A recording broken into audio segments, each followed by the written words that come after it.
Your neighborhood just got cooler with Kroger Delivery's refrigerated trucks. Simply order groceries at the same great prices online as in-store, and we'll bring them to you fresh every time. And if that wasn't cool enough, you can now earn 4 times the fuel points after 4 with your digital coupon. Choose a next-day Kroger Delivery time slot for 4 p.m. or later on Tuesdays, Wednesdays, and Thursdays. Must deliver by February 4th. Restrictions apply. See Kroger.com for details. This is a PSA, or public sock announcement. Experts have declared Bombas socks as the best way to warm up chilly feet. These pairs are super cushy, soft, and designed for maximum coziness. Plus, for every pair purchased, another pair will be donated, so someone in need of essential clothing can stay warm this winter.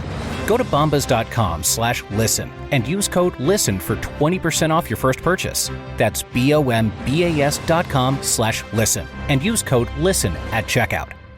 Glad Force Flex Max Strength now has bags with a 2 times stronger top for over-the-top strength. Like the kind of over-the-top strength you need when, Bill, breaks your bowl of buffalo chicken dip. Glad Force Flex Max Strength. Strong enough for all of life's garbage. 2 times stronger top versus 13-gallon Force Flex bags. FunBelt Podcast. FunBelt Podcast. FunBelt Podcast. FunBelt Podcast. It's just a great conference that is at a point right now where I think clearly the best group of 5 conference in the country. The state of Sunbelt football is the strongest in our history. And we got to continue to showcase what our league is about.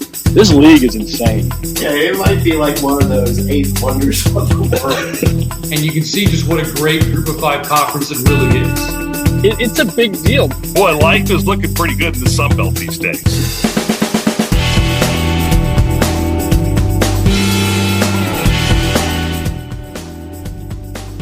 Welcome back to...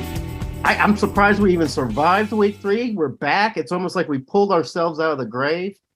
FunBelt Podcast. With me is Shane Mettlen from the Daily News Record and Dusty Thibodeaux from the Warhawk Report. Guys, we have a lot to talk about, and not all of it's good. In fact, a lot of it is very painful to bring up, but because you and I are professionals and we're doing a service to the Sunbelt community, we're going to go back on this week 3. We're going to talk a little bit about what happened. Maybe pick a few things out of the fire that we can look at as positives. And Alabama just scored again, by the way. Did you? All right, Mark. First of all, you stepped on my big intro, but that's fine. Alabama just scored again. Did you watch that game? Unfortunately, I did. 21-0, 5 minutes in. Yeah. It was like 14-0, like before I even turned on my app. I was like, what the hell's going on with ULM? I think a lot of us had, it was 50 points, 50-point spread. I missed that one because I had faith in ULM and the Warhawks in Coach Coach Bowden, and he let me down. So that was yet another letdown. Let me tell you something, Shane. You guys at JMU were fortunate to miss the shit show that was week 3. Congratulations. Well done placing that bye at week 3. I was like, who has a bye at week 3? What a genius move. Yeah, I don't. Was it bad karma? Is that just that they were able to avoid that? I don't know. It's a. I think you guys. Could have JMU saved the entire league with the big win if they'd have been able to play? I think just in the way James Madison, who would later on become president, but at the time when he was part of Continental Congress, when he realized that the nation needed to have an organized way to collect national taxes, James Madison University recognized that they had to avoid week 3 at any cost. I don't know what you just said, Jeremy, but sure. I'm reading this biography of James Madison. I opened it up like 6 months ago, and I'm still reading it. It is a thick book. It's a coloring book, Jeremy. I'm learning a lot about James Madison. Tibbs, what was the most disappointing loss of the week? I think the one that hurt the most, quite honestly, was probably the best game of the weekend of App State Troy. I think Troy beat the Mountaineers in that game every which way but on the scoreboard. I know that's the part that counts the most. But when you have to rely on that last second 53-yard Chase Bryce heave to Christian Horn for the miracle on the mountaintop 2.0, as they call it, that's not a good game for you. And I think the Trojans with Gunnar Watson, 302 yards, the Trojans are good. You just got to hope that they're not hanging their head, moping around this week when they host the Thundering Herd.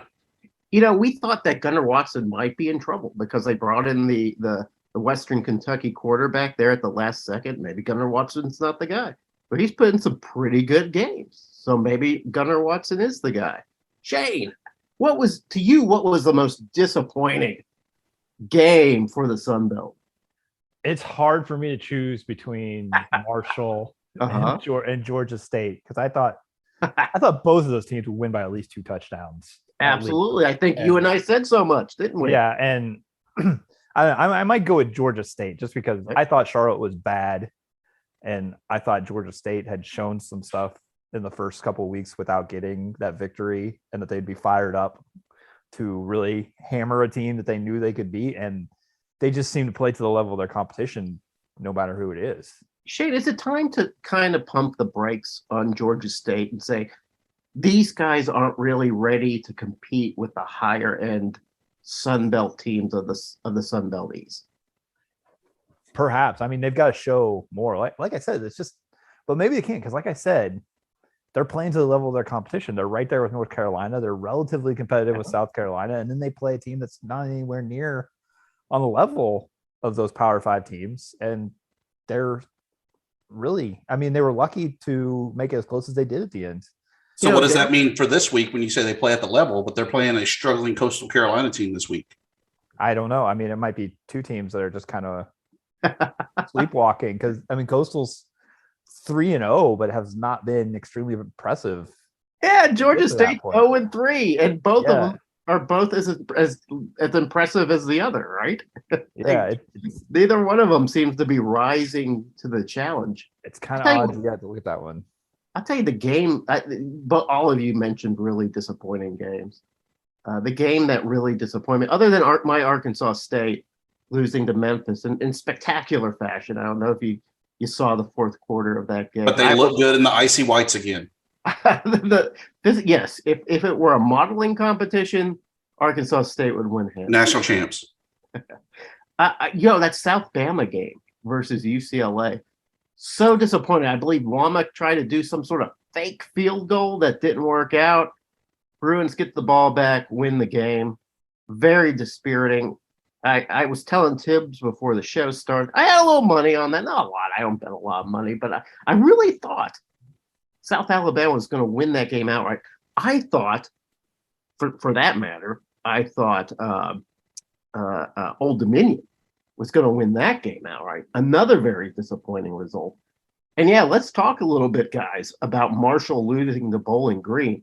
Is it just a matter of Marshall having that Notre Dame hangover, or is there a foul at Marshall? Thibodeaux, I will let you. Why don't you explain that to us? Well, backing up real quick to that South Alabama UCLA game, what was even worse, I had to listen to the UCLA call while I was driving to the Rice Stadium for the Louisiana and Rice game. And so I had to hear the ecstatic UCLA radio guy just going crazy after they beat South Alabama, which was great that they were celebrating beating a Sun Belt Conference team. You don't hear that very often. Not often. But it hurt. It really hurt hearing that, knowing that they snatched defeat from the jaws of victory. Just on the Marshall game, though, yeah, I think they just couldn't make the defensive stop. I think that loss is really on that Herd defense because the offense got almost 550 yards, but only 3 touchdowns. And once again, Kalon Laborn, 158, 2 touchdowns. The offense was ticking, but that defense just could not make the stop when they needed it. What do you think happened, Shane? I mean, I think it could be a little bit of the hangover from Marshall. Like you said, they had, ton of national media dropping in all week and things like that. So they're not necessarily used to. Possibly also Notre Dame's just not that good. And, it's a good win for Marshall, but maybe that doesn't make Marshall a top 25 caliber team necessarily that they were able to get that win. It's hard to say, but I still think they should have been able to handle Bowling Green.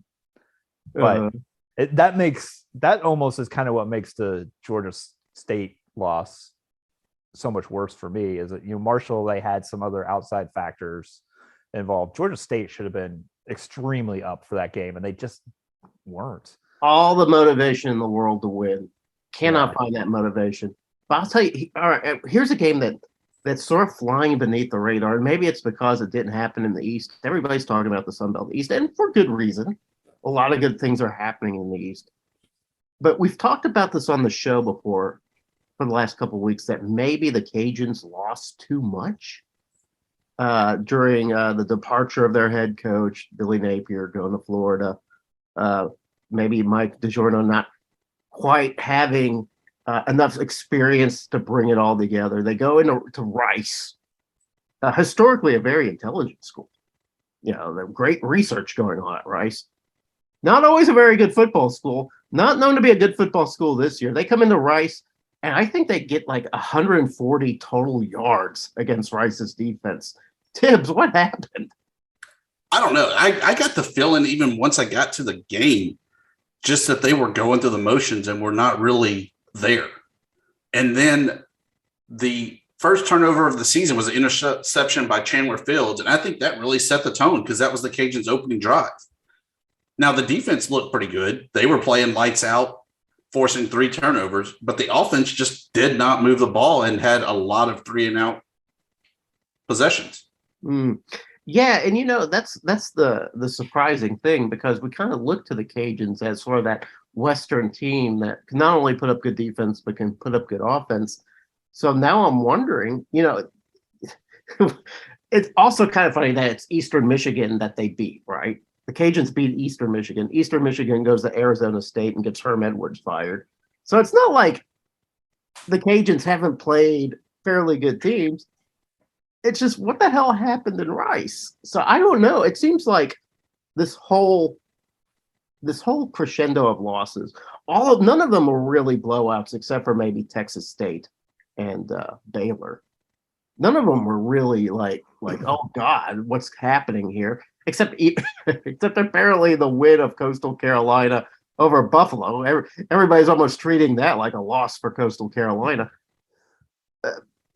Is there some positives we can take out of this week, Thibodeaux? I think the positives, the offenses looked like they were ticking everywhere except for Texas State.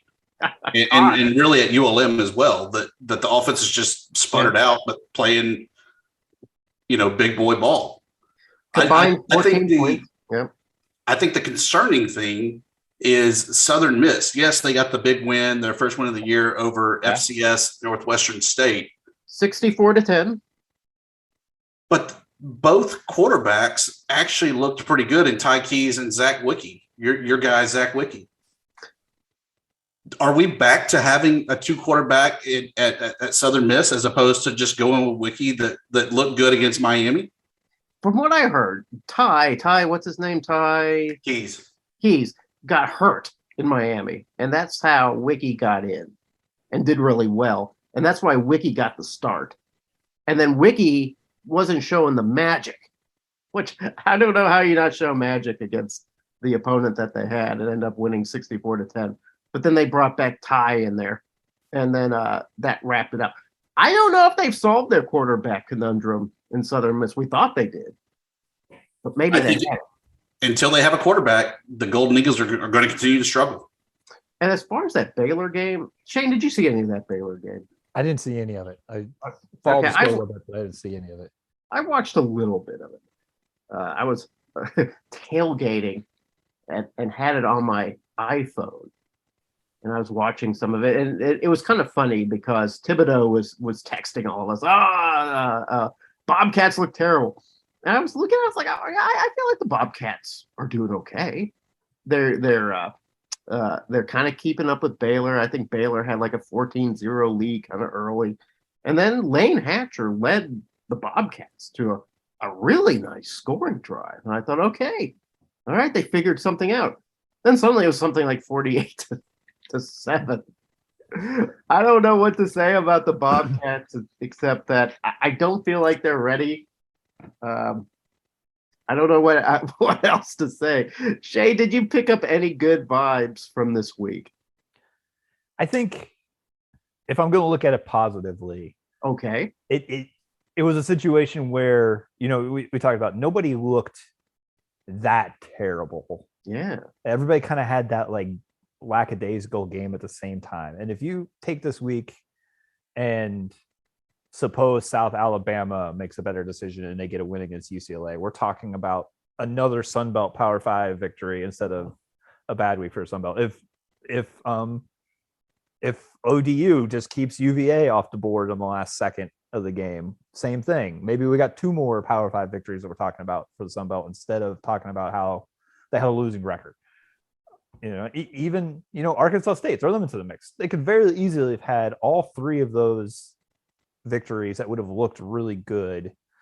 And then we're not talking about Georgia State at all, because Georgia State's just that team that doesn't look like they're gonna compete. And like, no, and nobody wants to be 0-3 against CUSA. That is definitely not a prescription for success. I'm sure CSA is kind of like sneering and having fun at our expense for that. But I think we can all admit, though, that Sunbelt's still the best conference in all college football. Am I right? I mean, ESPN basically declared it during game day, so I think that makes it official. And I think that's what was important also was with that game day experience. You know, Jay Crane even said it last week. You just don't want to kind of shit the bed when you have the national spotlight on you with game day. And I think that game lived up to the hype. I mean, don't get me wrong, that was a great game. Yeah, absolutely. And, you know, we're sitting here breaking down every Sunbelt game and going over the entire conference's record and everything. That's for the hardcore fans. For the national audience, they just remember that there was a thriller at App State, and, you know, and South Alabama almost pulled off another one. And that's what they're going to remember about the Sunbelt for the casual, not even the casual, just like, you know, the national college football audience. That's what they're going to remember about the Sunbelt this week. We're the ones sitting here breaking down like, oh, they didn't win enough against Conference USA. Shane, thank you for talking us off the ledge. I can't speak for Thibodeaux, although I'm going to speak for Thibodeaux. Thibodeaux and I were both on the ledge, ready to jump into the river, call it quits, because we're so vested in the Sunbelt. It's good to hear the perspective. But yes, you know, we did put on a good show for College Game Day, and nothing but gushing praise for the city of Boone, for the fans that turned out. And yeah, I think Tibbs was right. I think Troy won that game, even though the scoreboard said otherwise. It showed that Appalachian State wasn't the only game in town for the Sun Belt, that you had Troy come in and say, listen, man, we're a Sun Belt original gangster. We've been around here a lot longer than Appalachian State has been. You're going to have to go through us first. So that was a great statement, I thought, that Troy made. One last game on the weekend there. Kind of a disappointment, but I don't really know why it was a disappointment. Georgia Southern fell at UAB 35-21. Vantrease with 3 interceptions. Was the passing game for the Eagles finally exposed, or was this just a bad game? Is UAB that much better? What happened? That's the kind of game that to me kind of like gets me just thinking, like, you look at college football as a whole, and there's a handful of absolutely elite teams. And then how much difference is there between everybody else? Like, you know, that, you know, Nebraska's not good, but Georgia Southern goes and wins on the road at Nebraska. And then, you know, UAB looks that much better than Georgia Southern.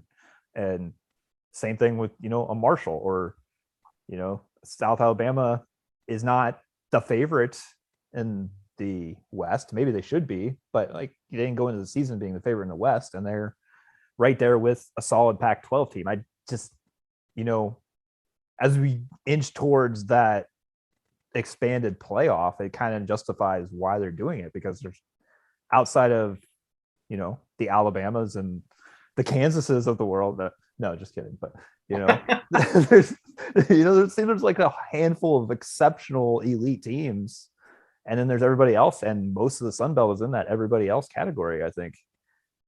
So did anybody log into watchstadium.com to watch that game? No, I followed it via the Gamecast. Okay.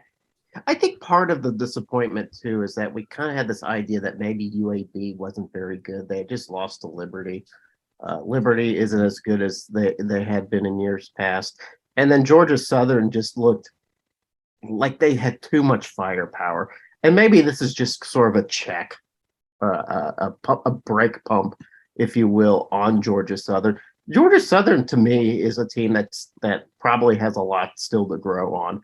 New system, new coach. They get these big wins at the beginning of the year. Suddenly we expect them to contend in the East. But I think Georgia Southern fans probably just really need to enjoy this season for what it is. It's a rebuild season. And wow, they got some great wins at the beginning. And maybe they'll continue to win, maybe not. But I feel like they should be more relaxed. Which, hey, by the way, speaking of relaxed, I was at Memphis for the A-State Memphis game.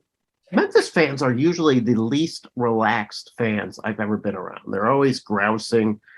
They're always upset with the team. They've sort of got a blue mood, and sometimes they just want to fight. The closest I've ever been into a fight has always been at Memphis games. I tell you, because the team is not expected really to do too much this season, they're in a pretty good mood. I think Georgia Southern could probably do well to emulate that. Just enjoy the season and see how it gets, see what builds up. All the talk on the gridiron, it's also time for the girls and guys to take the pitch for soccer. Guys, we got shown up last week when we talked about Southern Miss being winless and having only one goal. They went out in their opener, took a 3-1 win over Marshall.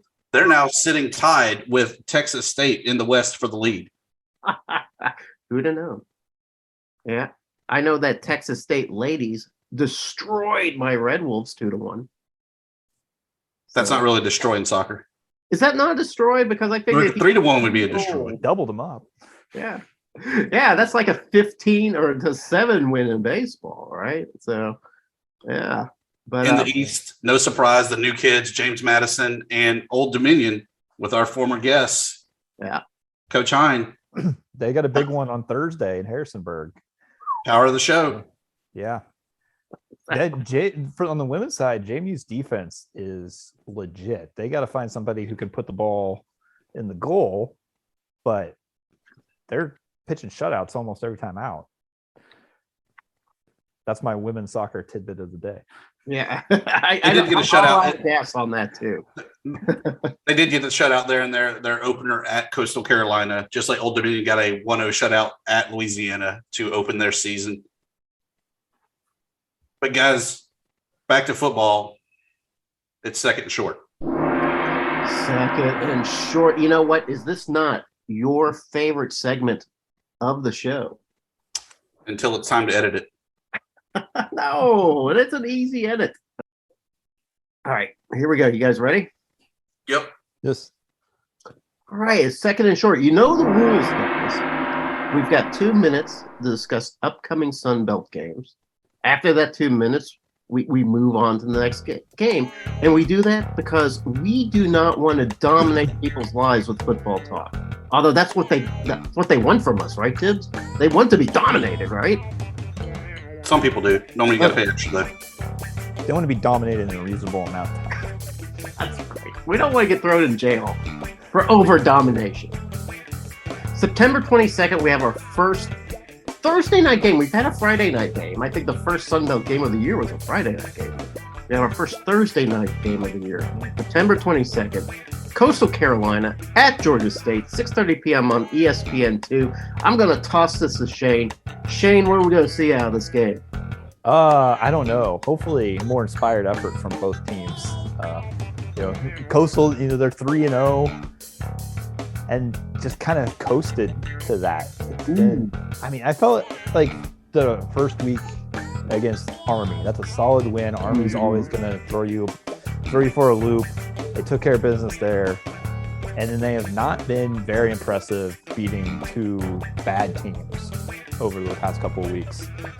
And like we were talking about before, Georgia Southern, they just played to the level of their competition. And Georgia State, whoops. Yep. Yeah. Okay, I'm going to be in trouble. We will get hate mail. Yes. They played to the level of the competition. They haven't been good enough to win any of those games. And it's just been disappointed with them, especially the last week against Charlotte. I think I'm picking Coastal because they seem to be the ones that find a way to win. But I would just like to see an entertaining game out of these two on national television. Well, I think there's a chance. Wrong, Shane. The Beach Chickens are leaving home for the first time in 2022, headed to the ATL. Yeah. I'm going for Sean Elliott and Darren Granger to ruin their road trip out of the beach.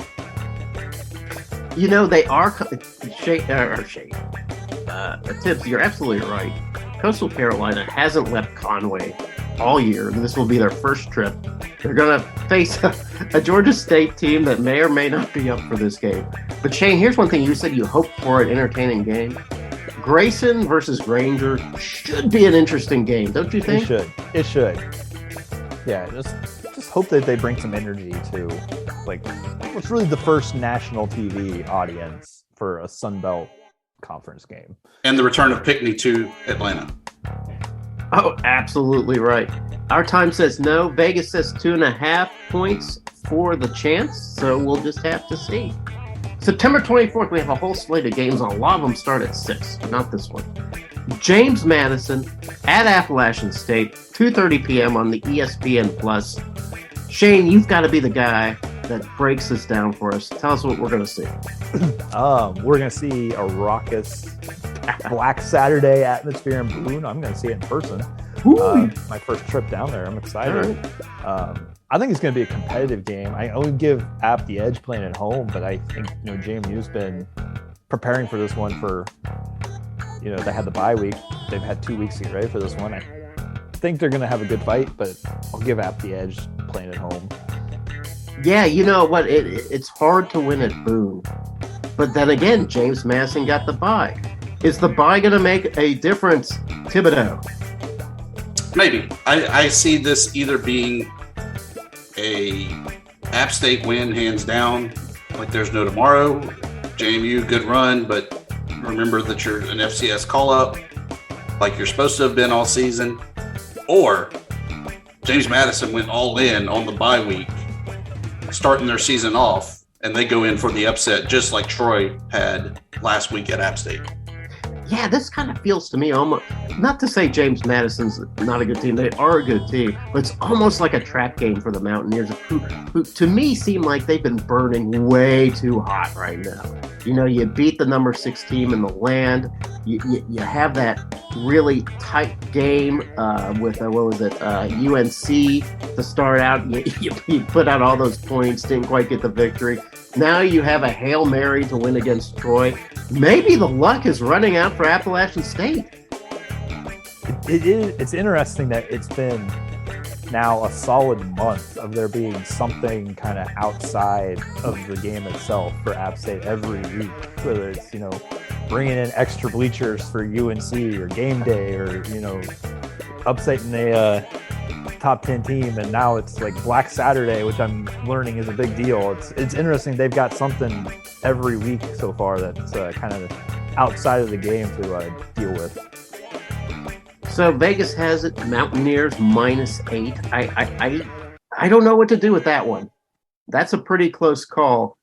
I think App beats the spread in the end, but man, that feels dangerous for Mountaineers. Speaking of dangerous, you know what has become dangerous to the Sun Belt? Attention? No, the MAC. Ball State at Georgia Southern, 5 p.m. on ESPN Plus. Again, I'm going to turn to Shane. Shane, what are we going to see out of this game? Oh, that is a good question. What do we know about ball? We don't know anything about ball. I don't know much about ball. David Letterman went there. David Letterman is a graduate of Ball State. Famously slow. Yes. Yeah. I look for Georgia Southern to probably bounce back a little bit in this one. They'll be excited to be at home after hitting the road a couple times. Probably would have had a little more momentum for their fan base if they were coming right back from Nebraska after that win. But I think it'll be, a pretty solid Georgia Southern crowd ready to kind of kind of lead them through that. They're the favorites. They should go ahead and take care of business and win. I think it's still a pretty good Georgia Southern team that can win this one. Eagles have the home field advantage. Is that all they need, Thibodeaux? I think so. I think Van Treese rebounds from his 3 interception game last week at UAB and comes back to lead the Sun Belt over the MAC. Do you think the 9.5 points Vegas says is a little bit kind of more looking at that Nebraska shine than that reality versus what they did against oh God, who did Georgia Morgan State? Yes. Morgan State's a bad FCS team, so anybody was going to be able to put up crazy numbers against that team. I think this is really their second test. I think UAB was actually a test for them that they failed. So let's see what they do whenever they get knocked down. Is this the game that Van Treese can carry them back into the win column, or is this going to be another fall flat? Yeah, it's going to be interesting to see if that experiment with Clay Helton continues to work. Here's one that is a sort of contrast of styles. Arkansas State at Old Dominion, 5 p.m. on ESPN+. Dusty, what do you think you're going to see from this game? I think they're mirror teams, honestly. Really? I really think that they are one and the same team in different uniforms. Okay, explain, please.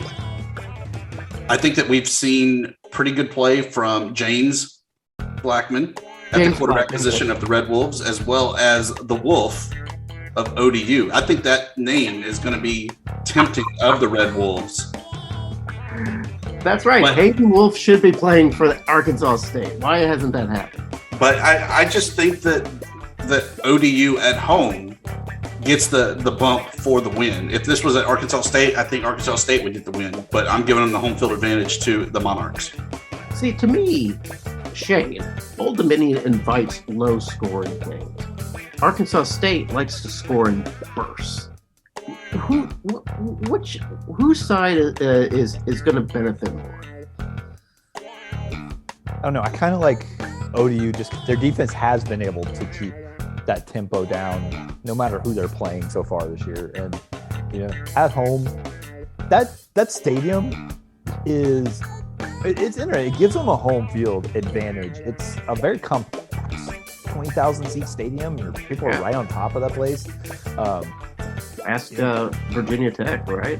Exactly. And, they obviously get really up for that. But because of those home games that they have, they sold a huge amount of season tickets this year.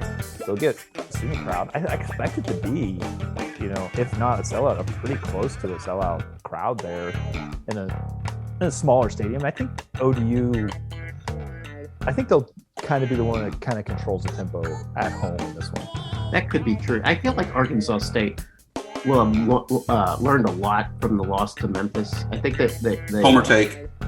I do. Monarchs are a 5.5 point favorite. I think that line has gone up from 4. I've seen as high as 6. I think that trip to the East Coast is always brutal for Arkansas State to make. I do think that the Monarchs win. Maybe not by the points, but I think they do win. All right. You know what?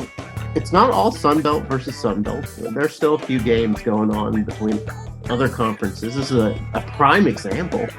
Southern Miss at Tulane, 6 p.m. on ESPN+. Tibbs, I'm going to throw this one to you. You're kind of a citizen of Louisiana. You understand Tulane probably more than me and Shane do. What are we going to see out of this game? Roll Wave. The Wave are coming in after beating Kansas State last week. Kansas State, another team that's kind of down right now, but Tulane able to go on the road and get that win. I think that they beat Southern Miss. And once again, until Southern Miss settles the quarterback, I will not pick the Eagles again this year. Yeah, Southern Miss really pounded Norfolk like 64-10, right? And they actually didn't play just Wilkie and Keys. They played 4 guys behind center. They didn't play Norfolk, though. They played Northwestern State. My bad. Yes, yeah. I'm sorry. I got that. The Demons, yes. But the Tulane is playing on another level with that big win. Shane, do you see anything in this quarterback controversy? I mean, I honestly haven't seen the quarterbacks from Southern Miss this year, so it's hard to say much. But yeah, the old adage, if you've got two quarterbacks, you don't have one. Ooh, yeah. And, it kind of seems to be where they're at right now. I think, maybe somebody will emerge and take this. It's early. They've had to adjust on the fly already to begin this season. But Tulane's a really well-coached team. Willie Fretz has been one of my favorite coaches for a long time. And I think, they're going to handle Southern Miss fairly easily after showing what they can do at Kansas State. Yeah, I kind of... And Will Hall will soak another shirt. Yeah. When can we lower the humidity for Will Hall? Yeah, I feel like this is a bad game for Southern Miss, and it might be the most lopsided game for the Sun Belt. And that's not taking anything from Southern Miss. Southern Miss is still growing. I just feel like Tulane really has a good team this year. And I think, the Green Wave is supposed to win by 13 according to Vegas. I think they beat that spread. All right, it's not a Sun Belt schedule, at least through the 4 weeks, until you get, a Sun Belt versus FCS program game. And this week it's Texas State at Houston Baptist at Texas State. Texas State coming off that gross loss against Baylor. This game's at 6 o'clock, ESPN 3. I don't know if anybody's really going to be watching it, but if they do, what do you want to see from the Bobcats? I'm going to throw that to you, Thibodeaux. They better beat the ever-looking mess out of the Huskies, because this is a terrible team, terrible program. I don't think that they've hit double digits in the history of the Houston Baptist program. Dang. If Texas State can't win this is where you start saying, Spav, it's been great knowing you, but here's a box. Right, because surely FIU is a better program than Houston Baptist, right? Way better. Go ahead. When did all these Texas schools start becoming Division I to begin? Like, all of a sudden there was a Houston Baptist and a Dallas Baptist and Abilene Christian, like D1, and I don't even know when it happened. Yeah, they need to take care of business in this one. It's kind of like when suddenly your kitchen's full of gnats. That's what happens in Texas. That just football programs just sprout out of nothing. It's just the way of Texas. It's the Lone Star State. It's the miracle of the Alamo. But it manifests itself in football programs. You don't know that, Shane, because you're a creature of the East. Me and Thibodeaux being Southerners, we understand how this works. Don't question it. I'm a native Kansan, which is, okay. Kansas is Texas light, so I get it. And Dallas Baptist is only good in D1 in baseball. They are D2 in basketball, and they have no football. And they play some lacrosse. I feel obligated to mention that. Thank God we managed to fill up those 2 minutes, because that's hard when there's an FCS program that we don't quite understand. But then it comes back to what I feel like might be the premier Sunbelt on Sunbelt game of the week.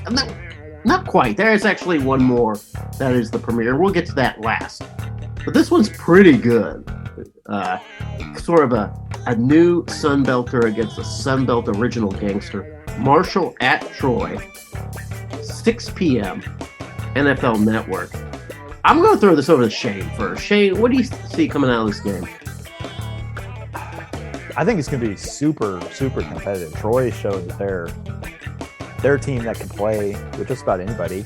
And like I said, they're getting great quarterback play, maybe more than expected.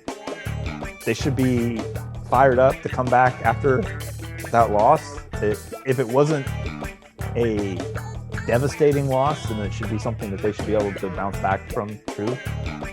But Marshall has something to prove now. It wasn't that long ago we were talking about, like, how long can Marshall stay undefeated? Will there be a game day there in October, and they've got something to prove. I expect it to be a super competitive game. Just a real alley brawl. Like, I think it'll be a fun one to watch. I'm gonna try to get that on my phone driving back from Boone. Now, Dusty, I know you have opinions on Troy's performance against Appalachian State. Are they going to bring that up against Marshall? I think so. I think if you're Summerall, you definitely bring it up and talk about how you were overshadowed by one play. So you got to make sure that you're in position to make that one additional play to get the win. I like Marshall, but I think Troy gets the edge because it's at home. You know, Troy kind of, I don't know why, but this kind of reminds me of several years ago, 2017 maybe 2016. Troy was put in the top 25 for the first time. They were 25th named AP top 25. They're number 25. But it was good news for the Sun Belt. And the next week, Arkansas State beat Troy at Troy. I feel like Marshall's kind of in that same boat. They're about to be the darling of the Sun Belt. They're about to break into that top 25, and they lose to Bowling Green. That said, I feel like Troy wins this game. I just feel like they're better put together. Ooh, this next game. What do you think about Louisiana Tech, Dusty? Tuck fact. Absolutely, yes. Louisiana Tech at South Alabama, 6 p.m. ESPN Plus. Dusty, what do you think of this game? I wouldn't care who they were playing. I would pick them over that school in Ruston. Tibbs has no love for Louisiana Tech. But, Sunbelt, not many people have love for Louisiana Tech. I've always viewed them as kind of a tough program in any sport. Don't know if they're so tough this year. Shane, what do you think about this game from your perspective way out there on the East Coast? Similar to some of the others we talked about is how you bounce back. But we talked about both Marshall and Troy going against each other. Like how South Alabama bounced back from, a loss that was really on their coach. So how do the players respond to that? How do the coaching staff respond to that? It'll be really interesting to see just, how they can come out, because I think that's a talented team. And they showed that they're a talented team at UCLA. But Louisiana Tech is, like you said, they're usually tough. I mean, that's a program that you come to expect to be near the top of the Conference USA. If we take all the Sun Belt hatred of Louisiana Tech and what their former AD said out of it, it's a solid win for anybody in the Sun Belt to beat Louisiana Tech. I really want to see how South Alabama bounces back from what was just, a crushing way to lose. And it to me, not only do you have this crushing loss to UCLA, you gotta make that long West Coast plane trip back, and then who do you face? Louisiana Tech, whom we don't have a whole lot of history with, right? There's no conference implication, so whether they win or lose doesn't really make any movement in the Sun Belt West. Yeah, do the Jags have a hard time coming up for this game? Dusty, did the Jags have sort of the maturity to beat this Louisiana Tech team? I think that is actually the key to the game, and whether or not, Kane Womack, the governor, stands up before the team and kind of takes it on the chin for making that call there for the fake field goal. Yeah. And whether or not they have lost faith in the coach, I doubt they have after one game. And if he's willing to stand up and say that, I still like the Jags. I think the Jags showed last week, even in that loss at UCLA, that they are legit and can compete with anybody. Jags are a 13-point favorite. And you know what? I think the Jags, I think they do pull this out. I do not like those points, though. I don't think they overcome those points. All right, you know what? You are in for a treat, Shane. You being new to the Sun Belt, not knowing all of its history, not feeling all of its rivalry. This is the OG rivalry, the original gangsta rivalry of the Sun Belt. I'm talking Louisiana at ULM, 7 o'clock p.m. on ESPN Plus. You know, it shouldn't be on the plus. And first of all, why is this game even being played now? Shouldn't it be being played during a rivalry week? I mean, this is a premier rivalry game for the Sun Belt. Seems to be starting really early this year. Dusty, please explain. Per the Cajuns, they are not rivals with Monroe in any sport, in any fashion, beyond partially sharing a name. Yes. What a rivalry thing to say. I think the Warhawks used last week as a bye. Okay, yeah, why not? And prepped. In addition to that, the Warhawks are amazing at home. All 4 wins last year in the friendly confines of Malone Stadium. Warhawks get the win this week. Write it down. You know, the Cajuns look terrible against Rice. And ULM, the Malone Stadium isn't an easy place to play when you're the visitor. And yeah, they probably, they might even learned a few things playing against Alabama. And who knows just how demoralized the Cajuns are right now.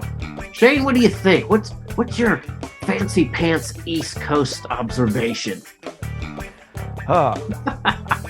It's hard to argue with what you guys have said. I mean, it's understandable why Louisiana is the favorite in this one, but it's a tough situation for them to go in coming off that loss.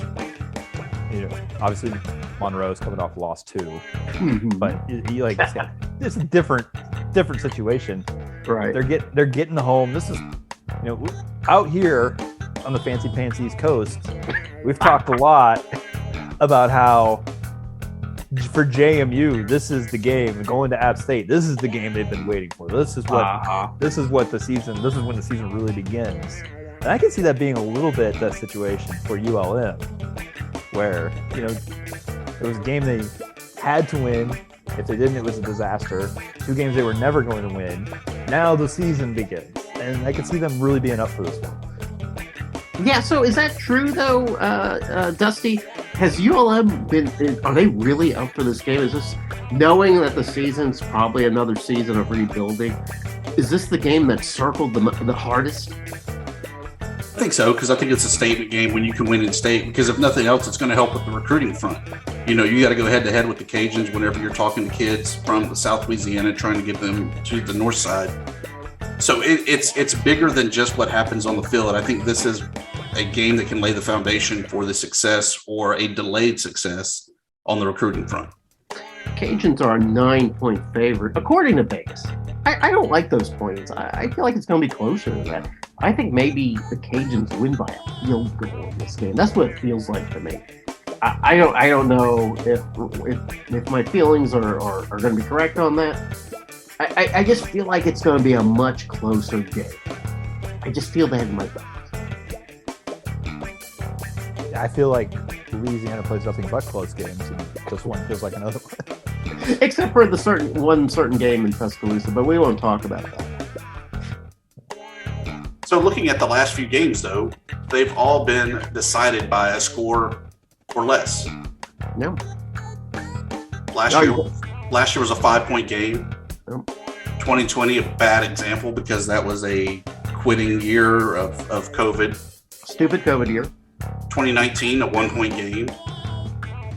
18, 3-point game. 6-point game in 17 that was in overtime. It's a close game every time. Would not be surprised to see a Warhawks upset. And I'd be delighted to see it as a citizen of the West, of the Sun Belt West. Give some other guys an opening. The trump the Cajuns. Very good. Go Warhawks. Week 4 coming up, guys. The first quarter of the season is over. I think I just shed a tear. Either because of that or plugs, promos, parting shots. Jeremy, start us off. Yeah. I could do that. What's my plugs, promos, and parting shots? You know what? I'm going to pass it down to Shane while I think of that. Okay, I'll just plug dnronline.com, where you can find everything we write about JMU and the rest of the Sun Belt. Okay. About us. Very good plug. Read our stuff. That's the plug. Plug and a promo there. And parting shot. I cannot wait to get down the Boone, see what it's all about, and avoid all the madness of game day. And I'm glad it wasn't this week. It was awesome they got to do it last week, and now I'll go down there, see some leaves, see some mountains that are a little bit different than the mountains I got in my backyard, and see what Boone's all about. I'm thrilled. My plug, Warhawk Report. We actually wrote a summary of that first quarter of the Sunbelt Conference action, breaking down what all has happened, not happened. Make sure to read winners, losers, and everything in between. Oh, okay. Give us a taste. Just one tidbit, one piece of insight. JMU's for real. Oh, come on, that's too easy. I went deep, penetrating insight. Guess you got to go there and check it out. Oh, classic. That's such good marketing. On a sad note, though, I did learn today of the passing of Amos Olateo, a Nigerian basketball player at ULM, apparently passed in a car accident. So thoughts and prayers for the Warhawk family. Definitely. And one of the guys that was key in rebuilding the basketball program from those APR sanctions. I'm sorry to hear that. Plugs, promos from me, of course. Check out hellraiser.com. Every week we do a preview of the upcoming games. Every week we do a dissection of the games that had happened. Of course, we follow Arkansas State, so there's always some inside information to Arkansas State. But my parting shot is: do you guys watch Cobra Kai? I haven't seen any of the new season. How about you? How about you, Dusty? Never saw Karate Kid even. What? How is that possible? Were you born in the USSR? No, I was born on a military base. Well, then that I'm quite surprised that you haven't seen Cobra Kai, or Karate Kid for that matter. But what the premise of the whole show is that they've taken the characters from Karate Kid, and now they're older. They're all like not my age. They're older than my age. They're like in their 50s. They're these old guys doing karate. You got Johnny, who is the big bully in Karate Kid, and then you got Daniel-san, he's got a car dealership now. He's kind of full of himself, and they get into karate adventures. But they also have the supervillain in it. This guy named John Kreese, who ran Cobra Kai back in the 80s. He's a sort of quasi-commando guy, and he's really villainous and evil. Well, somehow he gets in season 5 of Cobra Kai, he ends up getting railroaded and thrown in prison. And while he's in prison, he's kind of bullied by some of the prisoners who keep stealing his Jell-O. And the reason why John Kreese isn't doing anything about it, he's trying to get out of prison with good behavior, so he's not getting into fights. Well, that whole scenario kind of goes out the window. So through the power of karate, he starts kicking everybody's butt in the prison. And then he says to the guy that's been stealing his Jell-O, "Now you give me your Jell-O." And I laughed my ass off. I was like, yeah.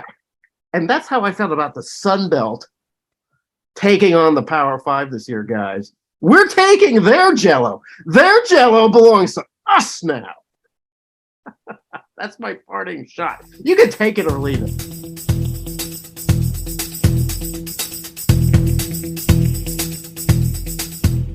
Edit that out, Dusty. Glad Force Flex Max Strength now has bags with a 2-time stronger top for over-the-top strength. Like the kind of over-the-top strength you need when Bill breaks your bowl of buffalo chicken dip. Glad Force Flex Max Strength. Strong enough for all of life's garbage. 2-time stronger top versus 13-gallon Force Flex bags. The night dark, the rain relentless. And yet, you drive safely. Perhaps you have the eyes of a puma piercing the dark. Or a bullfrog seeing through the wetness blurs and glares. Or could it be your Bosch Night Performance wiper blades wiping this whole time? So adapted to the dangers of driving on stormy nights, it's almost as if you are too. Night vision has evolved. Bosch Night Performance wiper blades.